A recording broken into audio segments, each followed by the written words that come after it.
তোমাদের দাদাকে যত বলি ওই বাড়ি নিয়ে চলো ওই বাড়ি নিয়ে চলো, কিছুতেই আর নিয়ে যায় না, সময় আর হয় না। তাই আজ রেগে মেগে নিজেই ছেলেকে নিয়ে বেরিয়ে পড়েছি ওই বাড়ি যাব বলে। ভাবছো আমি গাড়ি চালিয়ে নিয়ে যাচ্ছি? না গো, এইটা আর শেখা হয়ে ওঠেনি। সেটা অবশ্য তোমাদের দাদার জন্যই। যত বলেছি যে গাড়ি চালানোটা শিখি, বলে তুমি গাড়ি চালালে আমাদের সবার নামে 2-3টে করে LIC করতে হবে। ভাবো, বউয়ের প্রতি ভরসা। তো যাই হোক, ওই বাড়ি যাওয়ার সময় প্রথমে গেছিলাম একটা সাইকেল দোকানে পাপার বার্থডে গিফট কেনার জন্য। অ্যাকচুয়ালি মা চেয়েছিল ওকে জন্মদিনে একটা সাইকেল দিতে, আর আমাদের আবার জন্মদিন মানে তো পরপর 3টে বাচ্চার জন্মদিন, তাই সবার জন্যই সাইকেল নেওয়া হবে।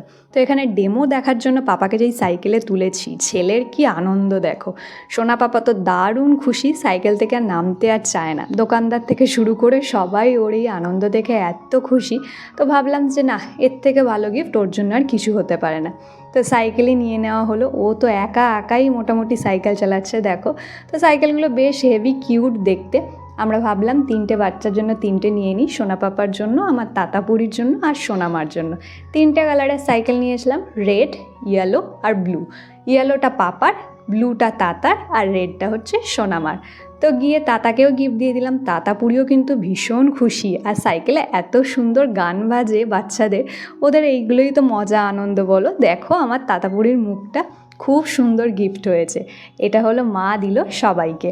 আর এখানে পাপা তো গিয়ে দাদু দিদার কোলে উঠে গেছে, কোলে উঠে আদর খাচ্ছে।